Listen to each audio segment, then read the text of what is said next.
तर आज आपण पाहणार आहोत पायथन. तेही अगदी स्क्रॅचपासून ते ॲडव्हान्स लेव्हलपर्यंत. ठीक आहे? तर पायथन प्रोग्रामिंग आज आपण शिकणार आहोत.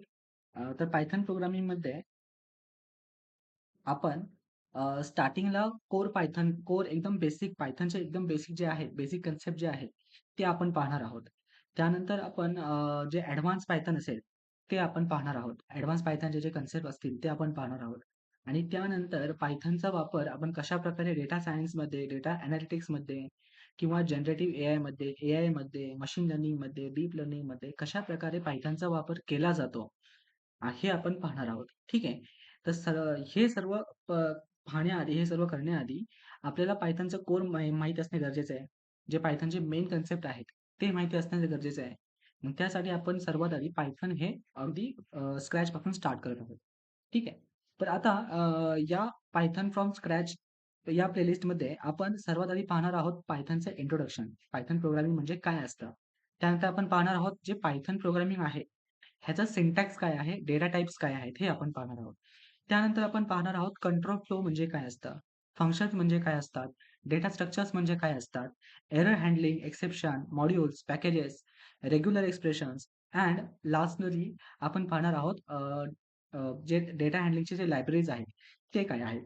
तर या सर्व गोष्टी आपण पायथन कोर कोर पायथन या प्लेलिस्टमध्ये पाहणार आहोत. कदाचित तुम्हाला हे पाहून जे नॉन टेक्निकल बॅकग्राऊंडचे आहेत, ज्यांना जे ऑलरेडी ज्यांना प्रोग्रामिंग लँग्वेजचं काही माहीत नाहीये, जर ते असे काही व्यक्ती असतील, तर त्यांना कदाचित हे सगळं पाहून वाटत असेल, की हे सगळं काय आहे? ठीक आहे. पण घाबरायचं काही कारण नाहीये. अतिशय सोप्या गोष्टी आहेत आणि अतिशय सोप्या पद्धतीने समजून सांगणार आहात. ठीक आहे. तर चला सुरू करूया. तर आता मला सांगा, तुम्ही प्रोग्रामिंग लँग्वेज शिकत आहात. ठीक आहे. पायथन प्रोग्रामिंग लँग्वेज तुम्ही शिकत आहात. तर आता पायथन प्रोग्रामिंग लँग्वेज शिकण्याआधी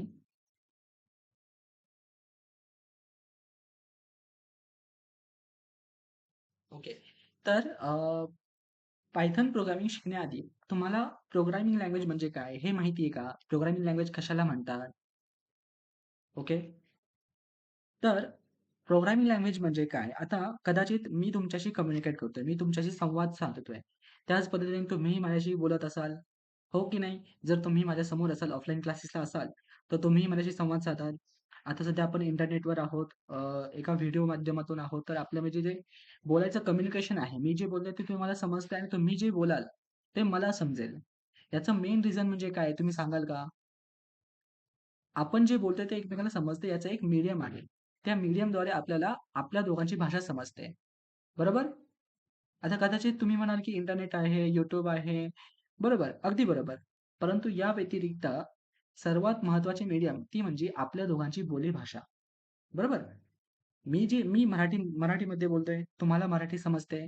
जेणेकरून आपल्या दोघांना आपण दोघं जे काही बोलत आहोत, ते एकमेकांना समजतंय. हे आपल्या दोघांसाठी झालं. ओके. परंतु आता कॉम्प्युटरशी जर का मला संवाद साधायचा आहे, आपण कॉम्प्युटरमध्ये कोणत्याही बटनावर क्लिक करतो. आता त्या कॉम्प्युटरला कसं समजतं, की या बटनावर क्लिक केल्यानंतर हेच ॲप्लिकेशन ओपन झालं पाहिजे किंवा जर का मी डिलीट बटनावर क्लिक केलं, तर फाईल डिलीटच झाली पाहिजे. ती फाईल ओपन का नाही करत? जर मी डिलीट बटनावर क्लिक केलं, ती फाईल ओपन का नाही करत? याचं कारण असं, की कारण की ज्यांनी पण ते कॉम्प्युटर डिझाइन केलेलं आहे, तो सॉफ्टवेअर ज्यांनी डिझाइन केलेला आहे, त्यांनी त्याला कमांड दिलेली आहे त्याच्या लँग्वेजमध्ये. जेणेकरून ते प्रोग्रामिंग कॉम्प्युटरला समजते. कॉम्प्युटरला त्याच्या भाषेमध्ये सांगितलेलं आहे, की या बटनावर जर क्लिक केलं, तर फाईल तुला डिलीटच करायची आहे. तर हेच आपणही स्वतः करू शकतो. ओके. मग ते करण्यासाठी आपल्याला प्रोग्रामिंग लँग्वेज म्हणजे कॉम्प्युटरची भाषा माहीत असणे खूप गरजेचे आहे. आता कॉम्प्युटरची जी भाषा आहे, ती अशा पद्धतीची असते पहा. या पद्धतीची असते. कॉम्प्युटरला जी समजते ती 0-1ची भाषा समजते. याला आपण बायनरी लँग्वेज म्हणतो. मग आता ही भाषा जर मी तुम्हाला सांगितलं, की एखादी फाईल डिलीट करण्यासाठी प्रोग्राम लिहा, कोड लिहा. तर तुम्ही या भाषेमध्ये प्रोग्राम लिहू शकता का? कदाचित कदाचित नेहमी शक्यतो नाहीच लिहू शकत. हो की? कारण की या प्रोग्रामिंग लँग्वेजमध्ये कोड लिहिणे हे खूप जास्त कठीण आहे. इव्हन ते आपल्याला स्वतःला समजणार देखील नाही, की हे काय लिहिलेलं आहे. जर मी तुम्हाला प्रश्न विचारला, तुमच्या स्क्रीनवर जे लिहिलं आहे ते काय आहे? ते तुम्हाला स्वतःला देखील समजणार नाहीये. मग आता त्यासाठी कॉम्प्युटरला तर ही भाषा समजते, पण आपल्याला ती ही भाषा समजत नाही. मग आपली भाषा कोणती आहे? मग आपल्या भाषेमध्ये आपण काय करतो मग, प्रोग्रामिंग लँग्वेजचं इन्व्हेन्शन झालं. मग प्रोग्रामिंग लँग्वेज अशा भरपूर प्रमाणामध्ये प्रोग्रामिंग लँग्वेज आहेत. मग प्रोग्रामिंग लँग्वेज काय करतात? प्रोग्रामिंग लँग्वेजमध्ये आपण आपल्या भाषेमध्ये आता most of the common language he English language आहे.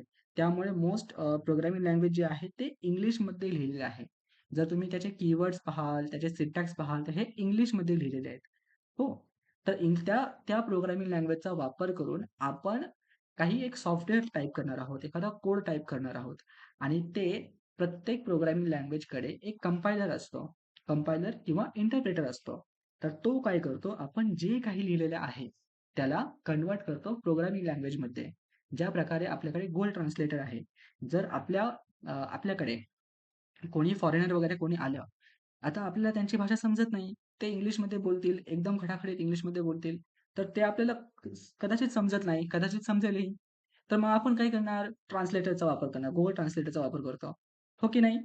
मग अशाच पद्धतीने कॉम्प्युटरला आपली भाषा समजत नाही. मग आता त्यामुळे आपण काय करणार? आपल्याला जी भाषा समजते त्या भाषेमध्ये आपण कोड टाइप करणार.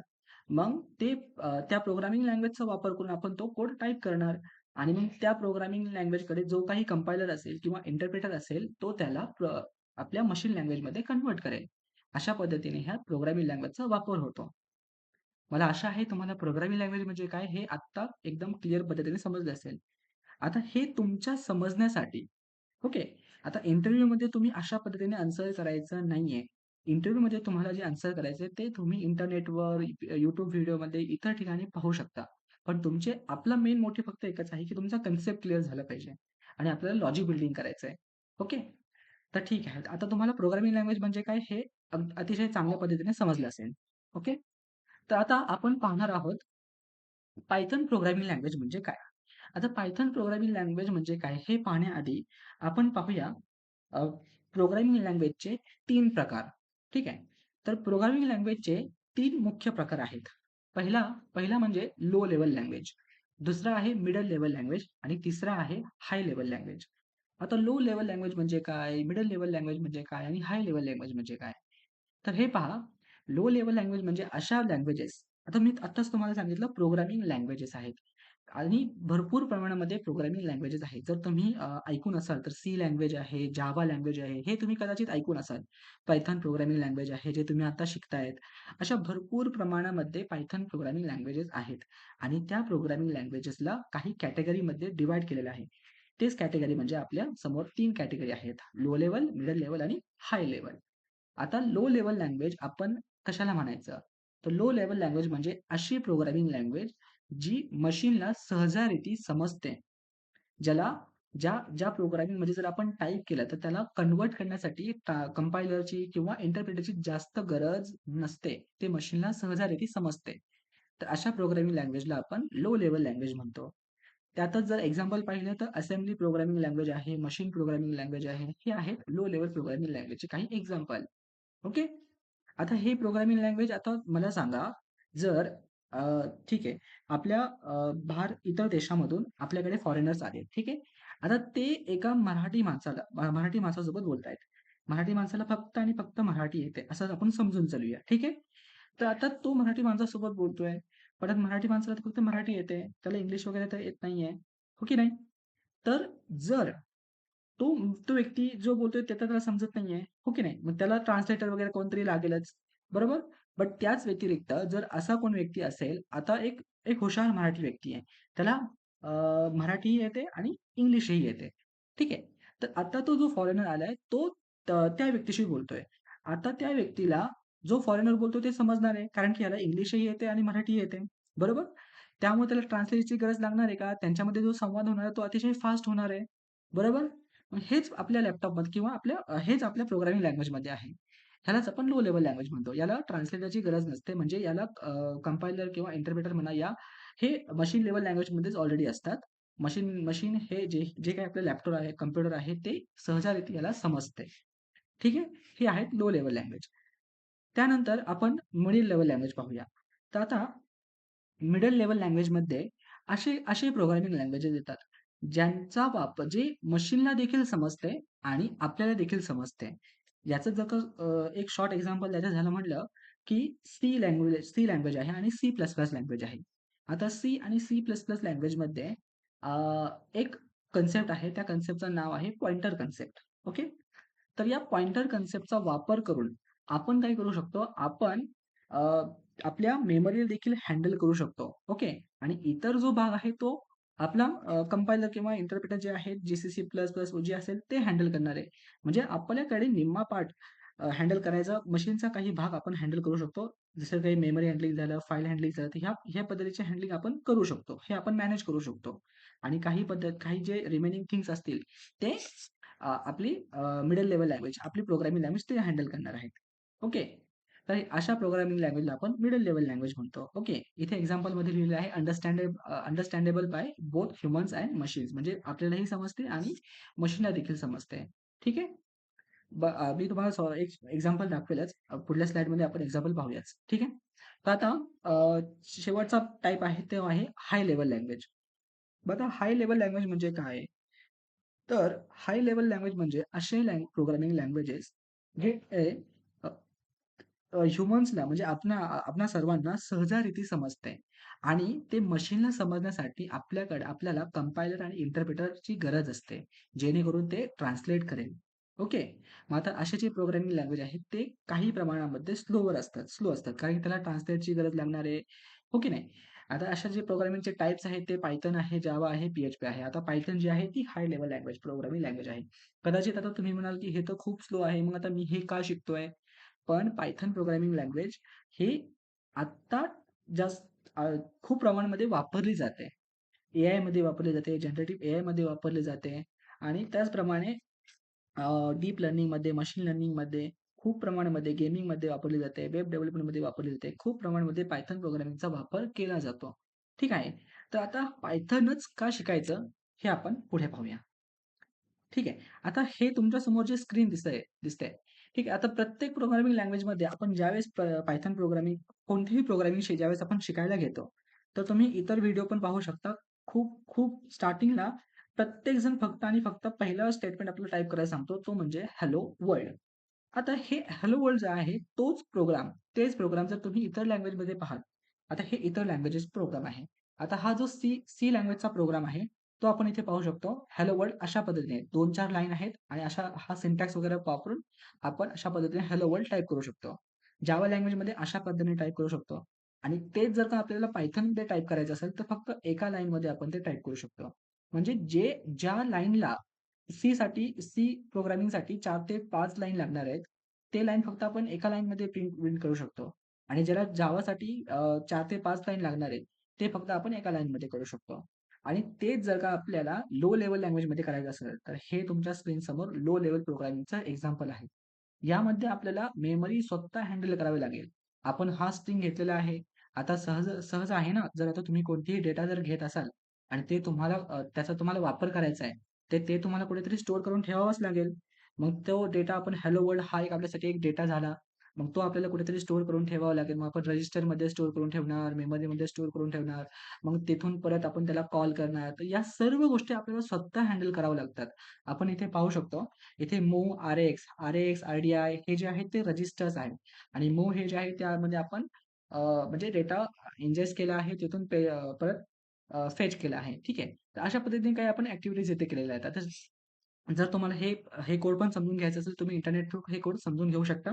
परंतु याची आपल्याला गरज नाहीये. तर हे कारण की हे समजण्यासाठी खूप डिफिकल्ट आहे. ठीक आहे. मग आपण त्यासाठी कशाचा वापर करतो? ह्या प्रोग्रामिंगचा वापर करतो.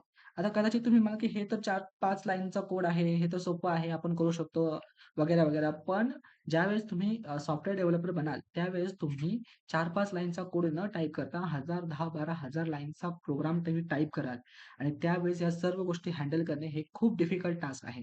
त्यासाठी आपण लो लेव्हल आणि मिडल लेव्हल आणि हाय लेव्हल प्रोग्रामिंग लँग्वेजचा वापर करतो. तर आता सी लँग्वेजचा पण आपण देखील वापर करू शकतो. जावाचा वापर करू शकतो किंवा पायथॉनचा वापर करू शकतो.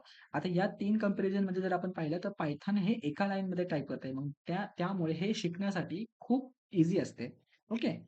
आणि यामध्ये पायथॉनचे पण काही भरपूर फीचर्स आहेत, भरपूर इनबिल्ट मेथड्स वगैरे आहेत, जेणेकरून ते पायथॉन वापरण्यासाठी खूप ईझी असते. ठीक आहे.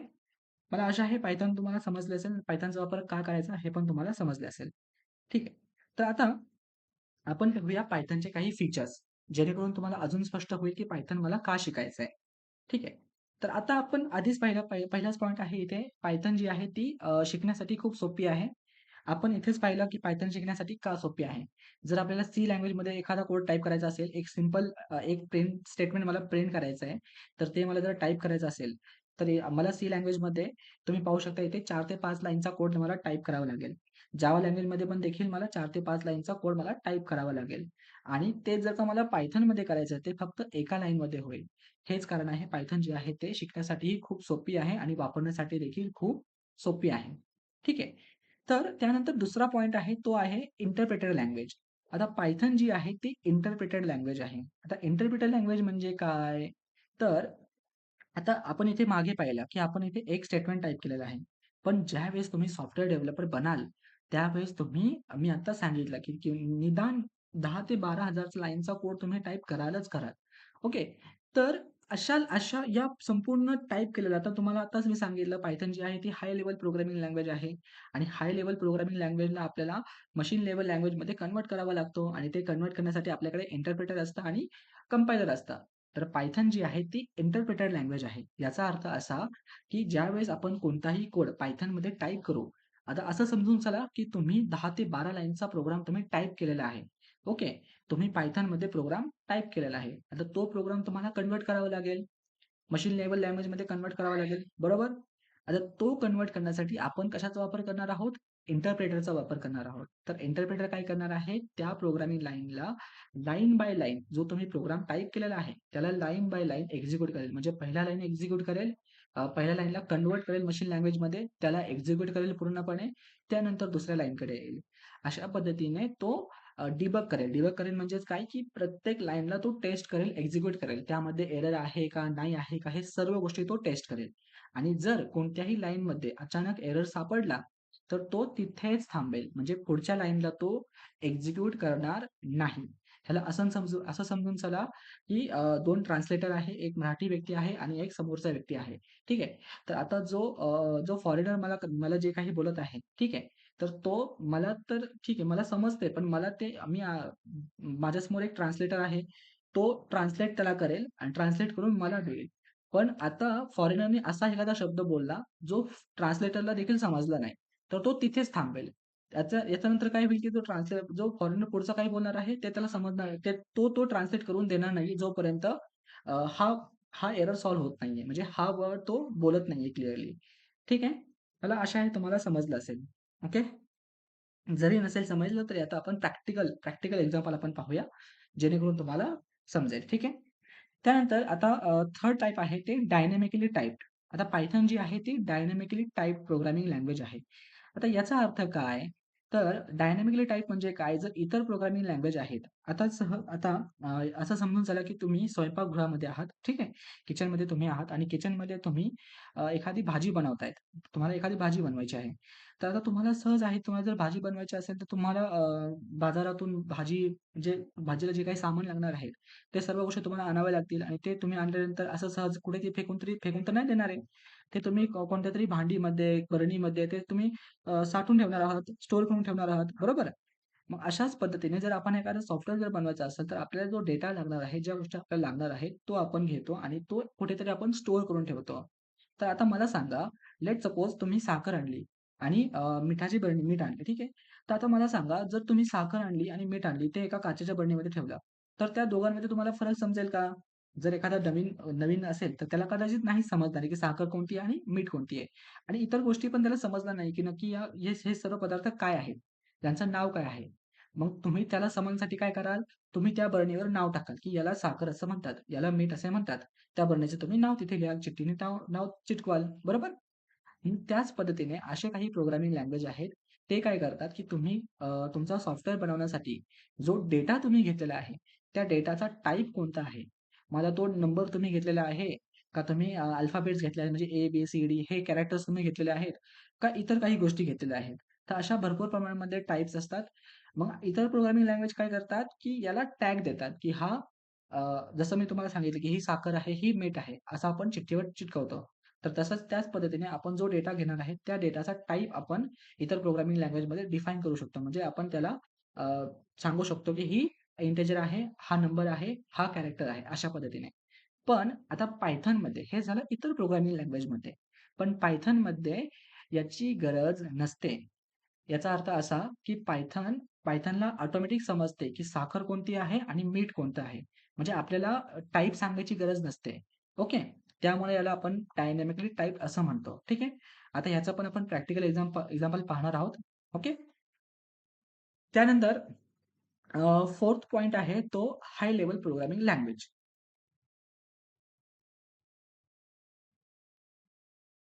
ओके.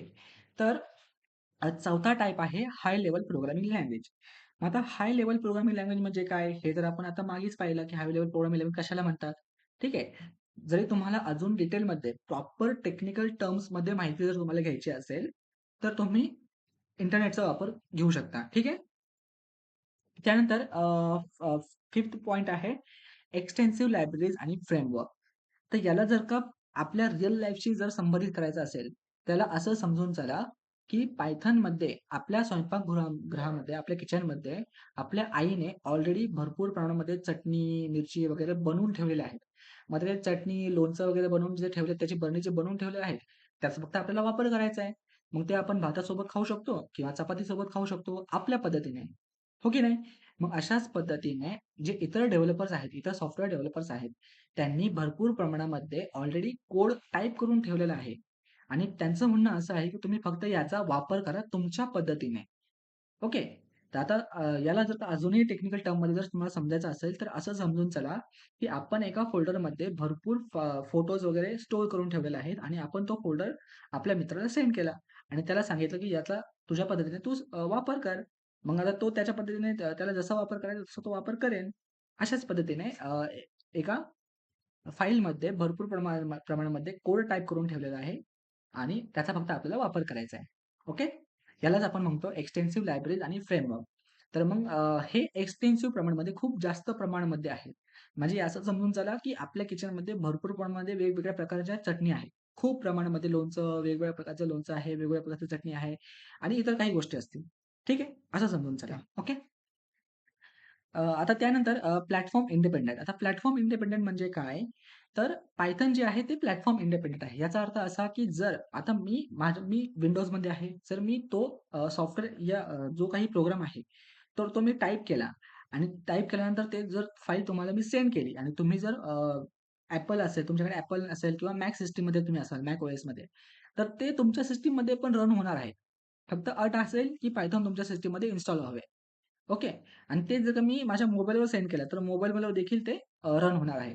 म्हणजे प्लॅटफॉर्मला रन करण्यासाठी एकच असं एक स्पेसिफिक सिस्टम पाहिजे असं काहीही नाही. ओके. कोणत्याही सिस्टमवर ते रन होईल. ओके. फक्त अट ही आहे, की Python तुमच्या सिस्टममध्ये इन्स्टॉल पाहिजे.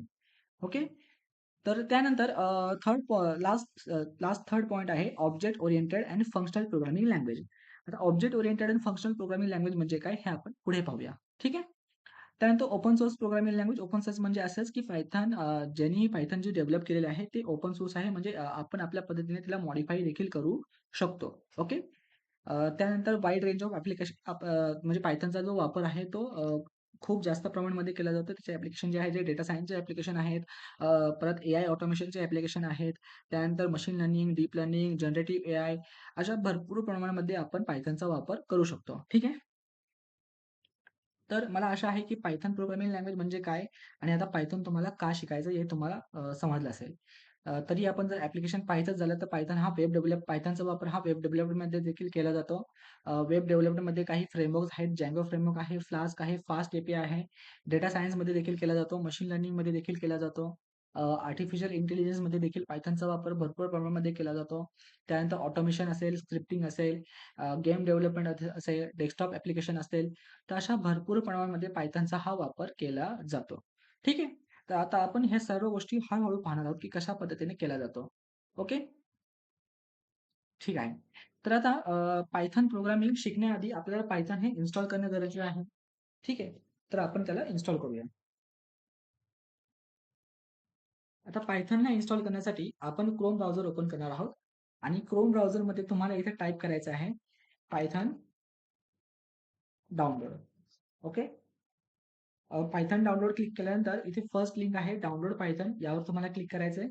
आणि इथे आपण पाहू शकतो डाउनलोड पायथन लेटेस्ट व्हर्जन आहे 3.13.2 हा लेटेस्ट व्हर्जन आहे. याला आपण इन्स्टॉल करणार आहे. ह्याच्यावर फक्त क्लिक करायचं आहे. यावर क्लिक केल्यानंतर इथे आपला फाईल डाउनलोड होणारच आहे. फाईल डाउनलोड झाल्यानंतर इथे तुम्ही फोल्डरमध्ये ओपन करू शकता किंवा डायरेक्ट इथे तुम्ही ओपनही करू शकता. आता ओपन केल्यानंतर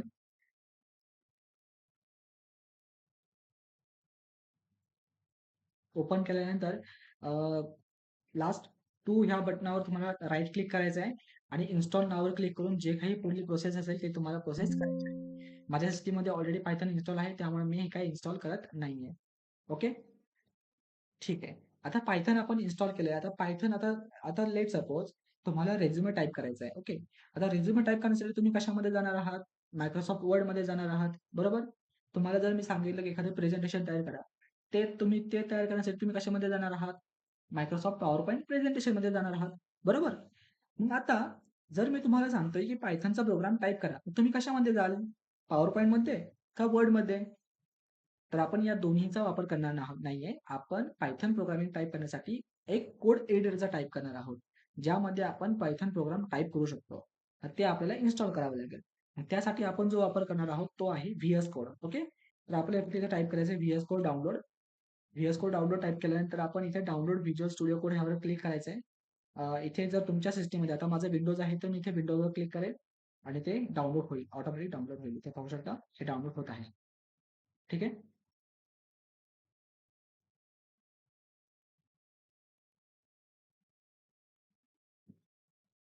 ओके.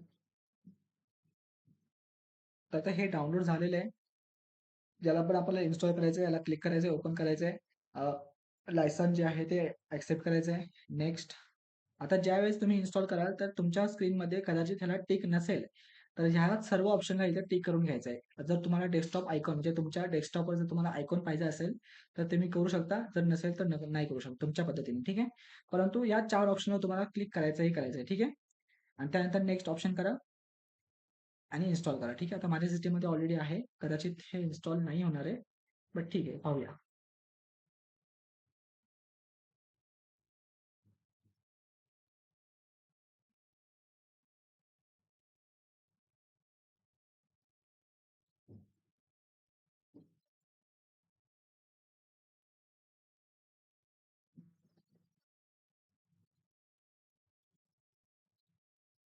ओके, ठीक आहे.